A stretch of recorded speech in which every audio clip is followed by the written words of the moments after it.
the schedule because you insisted it was essential. How are you going to take responsibility for this?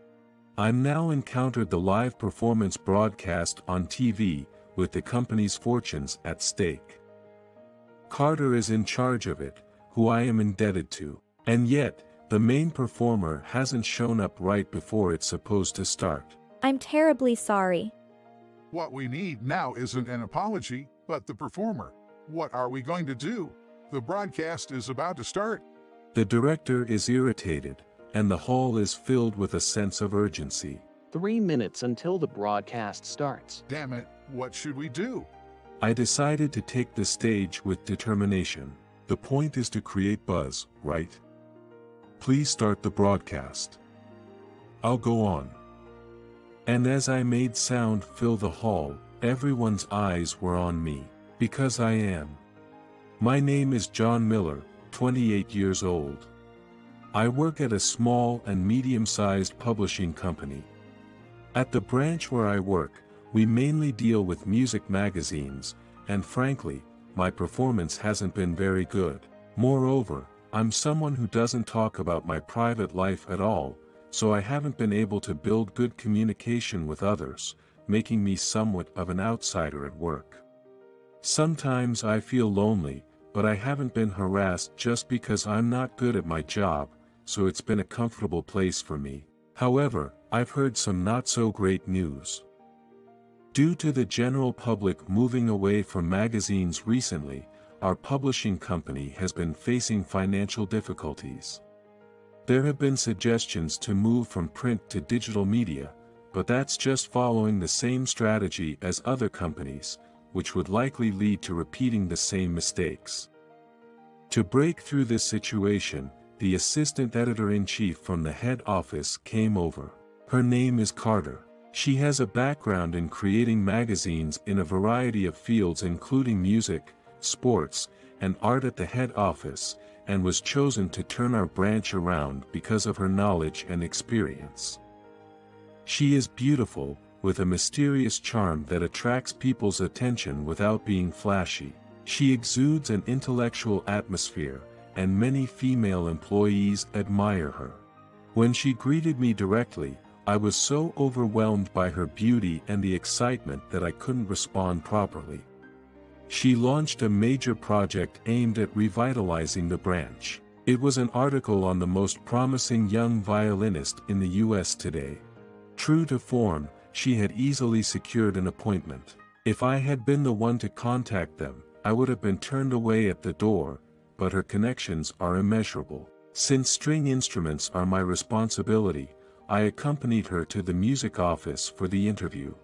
The violinist we were there to interview, Carl Robinson, had a presence about him that made it clear he was looking not just at the US but at the world stage, despite being the same age as me. Carter began with the questions she had sent in advance. I recorded the interview and took notes on parts that caught my interest. After the initial questions were done, it was time to dig deeper. I handed her some additional questions I came up with, in case she found any of them interesting enough to ask. While she was looking over my questions, I checked the audio recording and got ready to record again. Next question: do you have any secrets to enjoying your own music without worrying about how it's judged in competitions? That was my question. Robinson looked at Carter with a bit of surprise. Do you understand that I don't care about the evaluations at all? Well, Carter looked at me. I nodded, responding to his question. Yes. I've always felt that your performances are more for the audience than for the judges. Despite that, you've won numerous gold medals in competitions. I see it as the ideal image of an artist. I wanted to ask for your advice on behalf of anyone who can't currently enjoy their free performance or is in a slump. Okay. He laughed with enjoyment. I'm glad to hear that my enjoyment comes through. Well, I suppose it's about being on your own music and instrument side. Even if you make a mistake or don't produce the sound you intended, that music can only be played by you. I've always practiced cherishing my own sound and focusing on improving what I do well. Even if you make a mistake. Something came to mind. It was about a concert of his I attended 6 months ago. By any chance, during the Christmas concert half a year ago, when the strings were off but you kept playing, did you see that as an opportunity? His smile froze. He opened his mouth cautiously, as if he had seen a ghost. How did you know about that? The sound was different from usual. There were several opportunities to switch to a spare violin, but you didn't, did you? Instead, you used that tense sound to enhance your performance. In later concerts, I noticed you played similarly with a normal violin, so I wondered if you liked that sound. Oh, just a guess from an amateur. Sorry. I talked too much on speculation. Digging into someone's mistake like that is incredibly rude. Not being able to put a period on my curiosity is a bad habit of mine. Amateur, not at all. I feel like I've just met someone who truly understands me. For some reason, he was very pleased. It's unusual for someone to feel good about having their mistakes pointed out, but what a generous person he must be. Maybe that's why I ended up saying too much. Normally during interviews, I make sure not to talk about unnecessary things. Just as you said, I had tightened the strings more than usual for that concert. I've been trying various things during practice and brought that to the stage. But no, because of that, a different sound filled the hall and it was new so I want you to enjoy even adversities like that. I think that's one of the beautiful things about music. The interview was supposed to last only an hour. However, he said he didn't feel like we were done and spent another hour with us. After your question, he seemed like a different person. His eyes were shining. Carter praised me in the elevator of the office building. I braced myself, expecting to be scolded for asking too many off-the-mark questions, and was taken aback. Good thing he is such a kind person. That would work, but didn't your question draw out his words? It was quite a realistic question. Do you have experience in music? Not really. As we left the elevator and passed through the office lobby, a woman called out my name. Could it be John? Huh. I looked in the direction of the voice, and there stood my ex-girlfriend from my school days, Amy. To meet here. You didn't come to apply for a job at this office, did you? Yeah, it was for Mr. Robinson's interview. Wow, Carl's. Her overly familiar way of referring to him made me puzzled. She seemed pleased with my reaction and happily explained. I'm his girlfriend. Oh, I see. He's a wonderful person, isn't he? Great at the violin and very dedicated. Unlike you. Ignoring her last contemptuous words, I asked, "Why are you here?" I'm part of the office staff here. That's how they met, I thought, but didn't say it out loud. Instead, she stared at Carter. Your new girlfriend? No, she's my boss. I told you, it was for an interview. I'm working at a publishing company now. Really? How much do you know about John? Huh? Stop it, that's rude. I stood in front of Carter, blocking her view. Amy shrugged without a hint of remorse. I'm just nosy, trying to tell you the truth. That you're a loser. That's going too far. Is it? Doesn't it perfectly describe you, retreating in misery? Let's go. Yeah, okay. We left the office quickly to avoid any more strange ideas being instilled. Amy did not follow us. Is she your friend, right? Yes. I've been wondering since his interview. John, what are you? What am I? What I am is something I'd like to know myself. I'm your colleague. Just an office worker, nothing more, nothing less. I see. Sorry for asking something weird. No problem. Sensing my reluctance to talk further, she didn't ask anything more. After Robinson's interview, she had gathered a lot of information not found in other articles. She was very enthusiastic about writing a magazine article that would attract readers. It's incredibly grateful how hard she's working to turn around a branch that wasn't directly her responsibility. The company is important to me too. Besides her article, there are many other attractive topics. Even though it's our company, if we leave everything to her, we'll never be able to keep our heads up after we rebuild. With that thought, I decided to take on interviews with other violinists as well. Sales of the magazine featuring Robinson's interview article were strong. Initially, it struggled, but as his fans on social media started saying, "This article is a must-see," the sales gradually improved. Catching the posts on social media immediately, Carter ordered an early reprint, ensuring additional stock arrived at bookstores just before selling out. Having demand but no stock means no sales. However, if we misjudge the timing, we will end up with a surplus. Her judgment was spot on. We have to be bold if we're going to raise our magazine's profile. Looking coolly at the profit graph, she beckoned me over and pointed to a part of the article. This section, where you interviewed, it got really good feedback. It's rare to see him speak so extensively. Indeed, he does give off a quiet impression. I'm glad it directly contributed to sales. Afterward, he contacted us. He said he had fun, which is quite rare to hear, so I was surprised. That's great. So, I was thinking of taking this momentum into our next project. John, will you help? Sure, what's the project? TV. TV. A familiar word, yet it doesn't immediately come to mind. It feels distant from this job. TV, as in television. Yes. To promote our magazine, we're planning to broadcast a live string quartet. I have contacts among violinists and TV personnel, so I'm planning to ask for their cooperation. Can we really pull it off? It's all about taking chances, you know?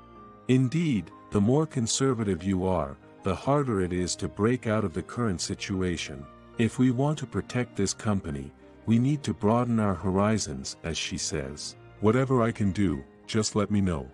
The other staff sitting in front of her looked at me with surprise. It must have been rare for me to show such initiative. If it had been me from a few weeks ago, I would have just said, "Okay, good luck," and stayed out of it. John, I heard about it. You've offered to help her with the string quartet project. The next day, the editor-in-chief quietly spoke to me. Yes, Carter's enthusiasm is contagious. It seems I made the right decision by placing you and her in close proximity. He patted my shoulder with a gentle gaze, as if watching his son grow. Don't overdo it. Just pursue what you enjoy, and the results will naturally come. Good luck. Thank you very much. The expectation from the editor-in-chief didn't become an excessive pressure but felt like a strong push on my back. Finally, the day of the live performance arrived. The planned project was to broadcast on a local news show on Saturday afternoon, featuring live performances by world-renowned violinists. The MC would introduce the string quartet as part of promoting our music magazine, followed by a live performance lasting about 10 minutes. Thanks to the prior announcements by our company and the violinists, audiences were already expressing their excitement on social media, saying, "Can't wait," and "A live performance, what a treat." As I checked these messages in the concert hall filled with related personnel, I realized the magnitude of this project and found myself perplexed by the current situation. Is there still no contact with him? The director asked Carter with barely concealed irritation. Not yet. No response to calls or messages. What about his family? He has been back in the country just for these few weeks, so his family is abroad. One of the violinists, Carl Robinson, who was supposed to perform, hadn't shown up 30 minutes after the scheduled time. And we couldn't get in touch with him. The program had already started, and time was running out. If necessary, we might consider changing to a trio. I feel sorry for the other violinists, but I'm sure they'll be able to handle it even if the repertoire changes suddenly. However, her suggestion was immediately rejected. That won't do. We've advertised this as a quartet, both in the program guide and on social media. And he is the most anticipated performer among the four. Do you realize how many complaints we'd get if he doesn't show? If he can't make it, we need a musician of even higher profile to replace him. Finding someone at this hour. You know? The director crossed his arms and sighed heavily. We made a slot in our schedule because you insisted. Without a rehearsal and no backup plan, and if you say we can't recover, how will you take responsibility? We accepted this because of the producer's connection. I'm so sorry. What we need now isn't an apology, but Carl Robinson. He has the point. However, we never expected that Robinson, who was always on time and had never been late, would find himself in this situation. There were even worries he might have had an accident. Carter was repeatedly trying to call him. And his secretary who had returned with him, but to no avail. Amidst this, a staff member approached the director. We start the live broadcast in 3 minutes. Tell the studio to delay. Not anymore. They said it's difficult to delay any further. Damn. The tension in the hall was reaching its limit, with social media posts asking, when will the performance start, and how long will they keep doing other segments? It seemed our only option was a trio. Just as everyone was resigning themselves to this outcome, I put away my phone. This is Carter's effort for the company, our chance to rebuild our company.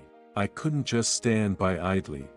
That's what I said to myself as I approached Carter and the director with trembling legs. The point is, as long as it's sensational, right? John?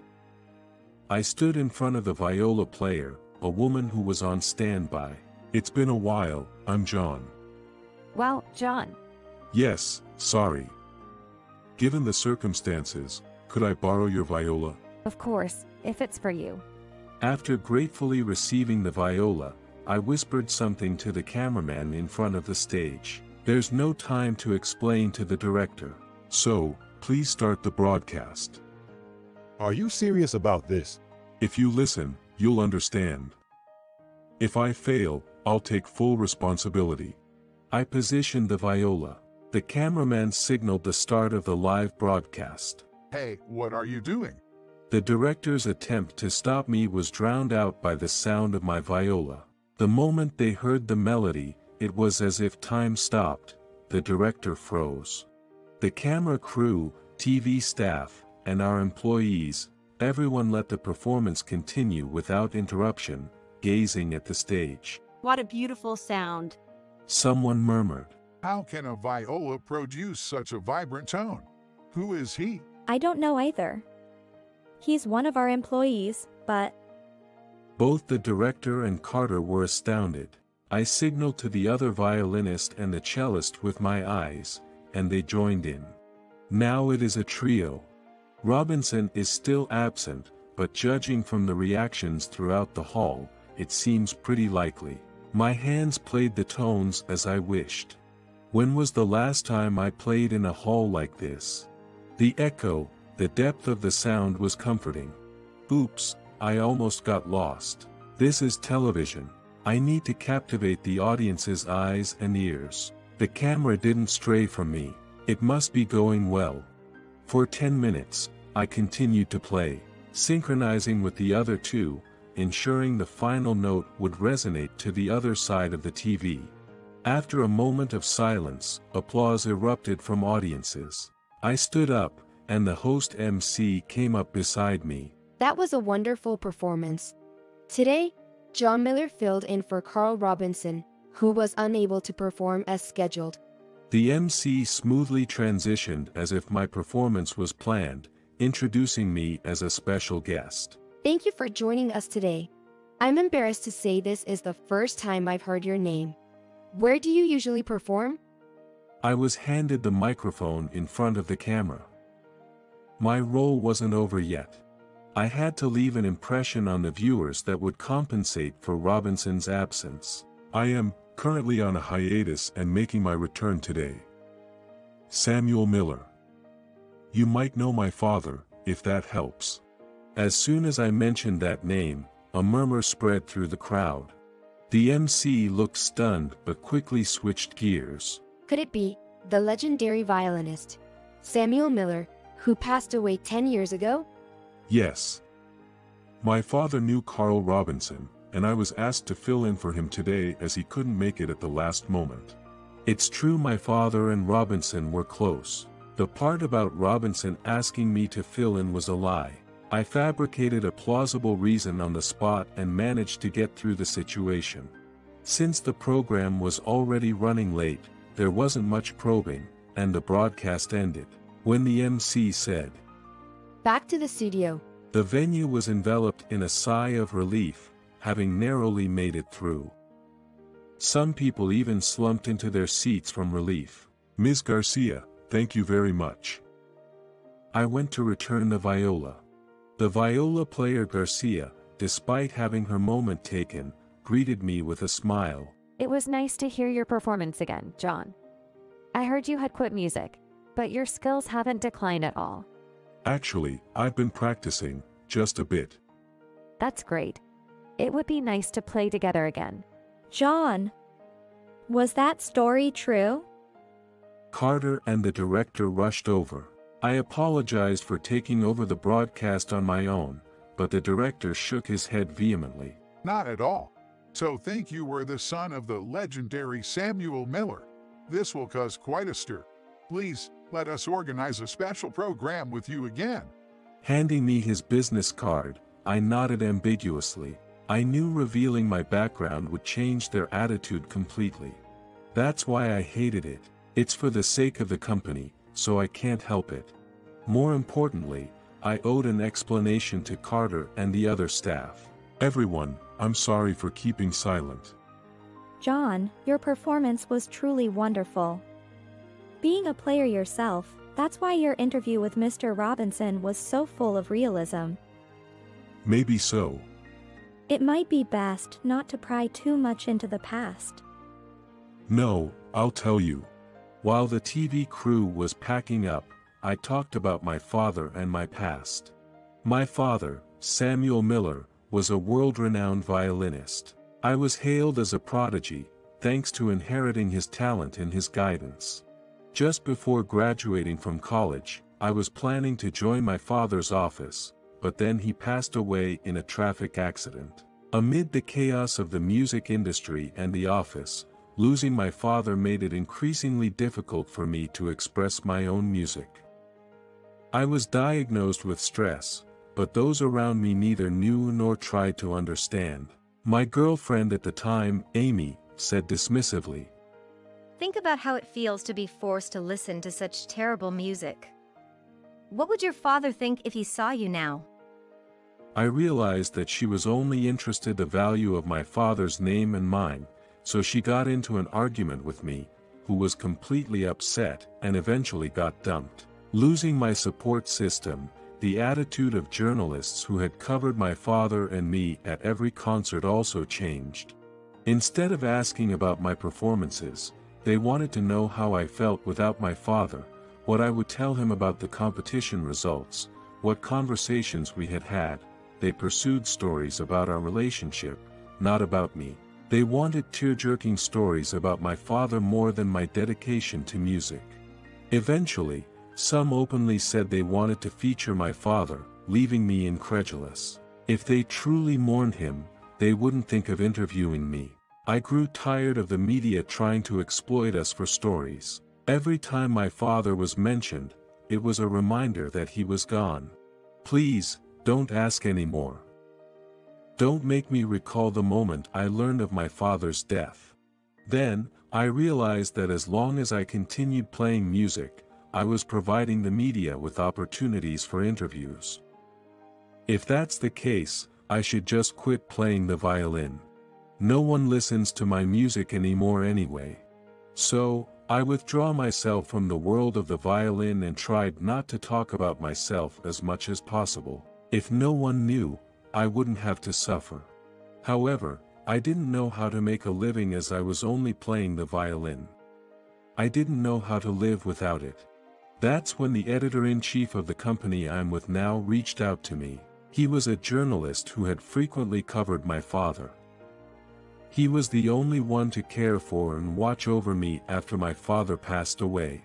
Thanks to him, I was able to get a job, and although I felt indebted to the company and the editor-in-chief, I tried not to talk about myself to those around in order to hide my background. Yet, afraid of inadvertently revealing too much, I continued living that way. It was like that. Thanks for telling me. Carter nodded in understanding. The other staff also looked at me with kind eyes. When I joined the company, the editor-in-chief told me I could talk about it when I felt ready, assuring me everyone would be accepting. But I couldn't fully believe it until now. Speaking up today was due to the guilt of hiding, the breakthrough during the live broadcast, and being inspired by Carter's positive outlook. But are you okay? Now that you've talked about your dad on TV, it might stir up things around you again. It might, but that's okay. If it helps promote our products. With all of you around, I feel like I can handle anything. Is that too much? No, that's a wonderful spirit to have. Yeah, and if any insensitive reporters come around, we'll send them packing. Another colleague chimed in, showing support. Thank you. But now, I'm in a place where I can talk about memories of my dad, so maybe continuing to share could keep his presence alive. It might even be a good idea to feature my story in our magazine. I was surprised at my own words, recalling the joy of reaching many with my music. Perhaps now, I can convey both my father's story and my own music. It wasn't for nothing that I worked at a publishing company. Mr. Miller, long time no see. Turning around, I saw Robinson waving at me. I was here to watch a friend perform, but your music really moved me. While you may have inherited your musical talent and sense from your father, the unique sound you create is something I really like. Mr. Robinson. Thank you. Thank you for such a wonderful time. Were you trying to play the hero by stepping up at the last minute? A sharp voice can be heard from behind him. Amy must have been chasing him. It was thanks to your name's value that everything worked out. Don't get too cocky, or you'll end up hurt like before. She continued. Why would you say something like that? Robinson admonished her, but she persisted. You have to tell him.